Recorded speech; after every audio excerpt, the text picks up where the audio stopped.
ಧರ್ಮೋಪದೇಶ ಕಾಂಡ ಅಧ್ಯಾಯ 10.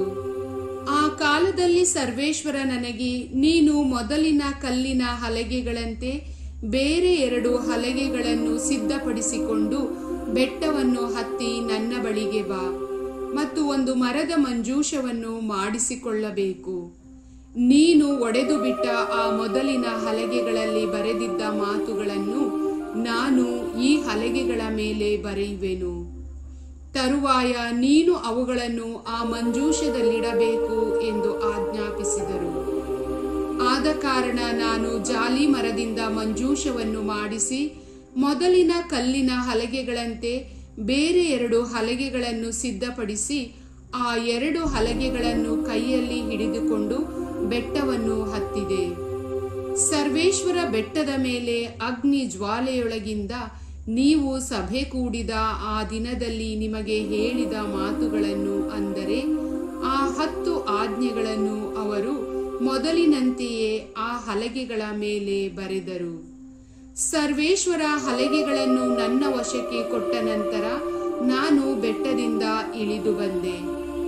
ನನ್ನಿಂದ ಸಿದ್ಧ ಆಗಿದ್ದ ಮಂಜೂಷದಲ್ಲಿ ಅವರ ಅಪ್ಪಣೆಯ ಮೇರೆಗೆ ಅವುಗಳನ್ನು ಇಟ್ಟೆ. ಅವು ಇಂದಿನವರೆಗೂ ಅದರಲ್ಲೇ ಇವೆ. ಇಸ್ರಾಯೇಲರು ಯಾಕಾನ್ಯರ ಬಾವಿಗಳ ಬಳಿಯಿಂದ ಪ್ರಯಾಣ ಮಾಡಿ ಮೊಸೇರಕ್ಕೆ ಬಂದರು. ಅಲ್ಲಿ ಆರೋನನು ಸಾಯಲಾಗಿ ಅವನನ್ನು ಸಮಾಧಿ ಮಾಡಿದರು. ಅವನ ಮಗ ಎಲಾಜರನು ಅವನಿಗೆ ಬದಲಾಗಿ ಮಹಾಯಾಜಕನಾದನು. ಅಲ್ಲಿಂದ ಅವರು ಗುದ್ಗೋದಕ್ಕೂ ಗುದ್ಗೋದದಿಂದ ನೀರಿನ ಹಳ್ಳಗಳುಳ್ಳ ಎಟ್ಟಾತಕ್ಕೂ ಪ್ರಯಾಣ ಮಾಡಿದರು.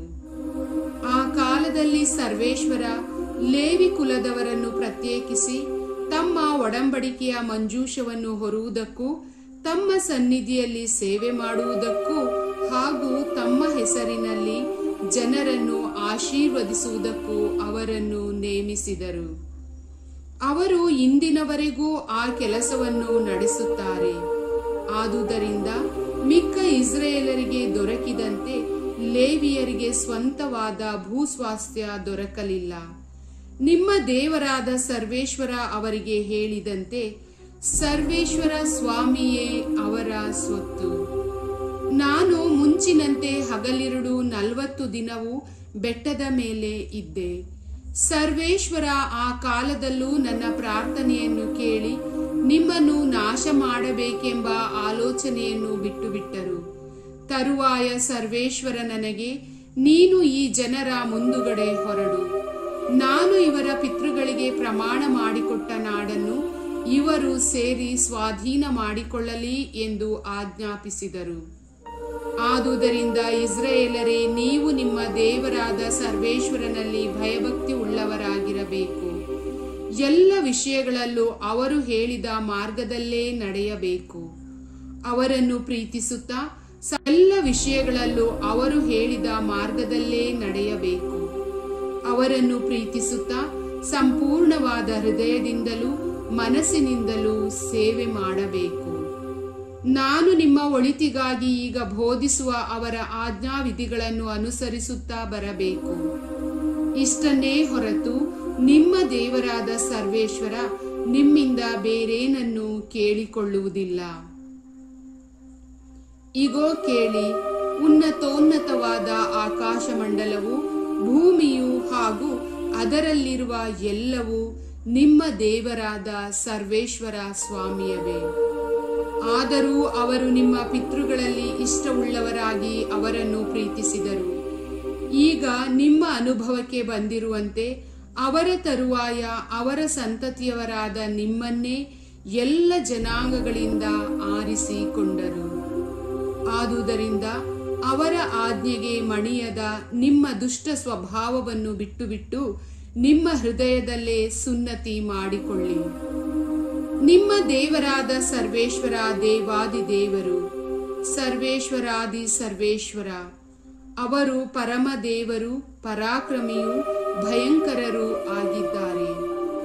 ಅವರು ಮುಖದಾಕ್ಷಿಣ್ಯ ನೋಡುವವರಲ್ಲ, ಲಂಚ ತೆಗೆದುಕೊಳ್ಳುವವರಲ್ಲ, ಅನಾಥರಿಗೆ ಮತ್ತು ವಿಧವೆಯರಿಗೆ ನ್ಯಾಯ ದೊರಕಿಸುತ್ತಾರೆ. ಪರದೇಶಿಯವರಿಗೆ ಪ್ರೀತಿಯಿಂದ ಅನ್ನ ವಸ್ತ್ರಗಳನ್ನು ನೀಡುತ್ತಾರೆ. ಈಜಿಪ್ಟ್ ದೇಶದಲ್ಲಿ ನೀವೇ ಪರದೇಶಿಗಳಾಗಿ ಇದ್ದುದನ್ನು ಜ್ಞಾಪಿಸಿಕೊಂಡು ಪರದೇಶದವರಲ್ಲಿ ಪ್ರೀತಿ ಇಡಿ.